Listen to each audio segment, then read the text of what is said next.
Israel was recently ranked the safest country in the world for its response to coronavirus. It was amongst the first countries to stop flights from hotspots like Hubei, to implement lockdowns to protect its citizens, to place people who'd travelled overseas in quarantine, and to utilise the latest technology to detect when people broke those quarantines. As we speak, Israel is carrying out more tests per person than any other country in the world. Their labs carry out tens of thousands of tests a day, ensuring that anyone who needs a test gets a test.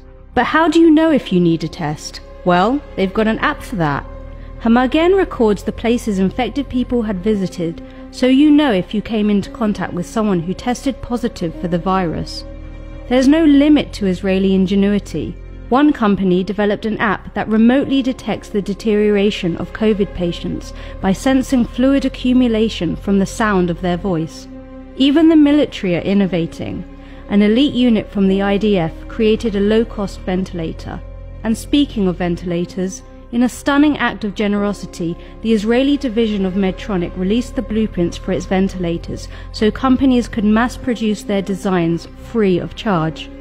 While countries around the world race to create a vaccine, 2 Israeli companies have already developed potential vaccines, which they expect to trial on humans by June. In Israel, nobody is left behind. Every life matters. When Israelis were stranded overseas, the government sent planes to rescue them, and as Israelis found themselves confined to their homes, thousands of food packages were delivered to the elderly. Rather than break Israel, the pandemic has united the entire country. And when Hamas attacked Israeli cities with rockets and declared they would murder every Jew in Israel, أننا سنجعل 6 مليون مستوطن إسرائيلي يقطع عنهم النفس. Israel responded in the way that only Israel would. They sent medical aid to the Palestinians, trained their medics, and treated their ill. To put it frankly, they responded to terrorism with humanity. Israel continues to be a light unto the nations.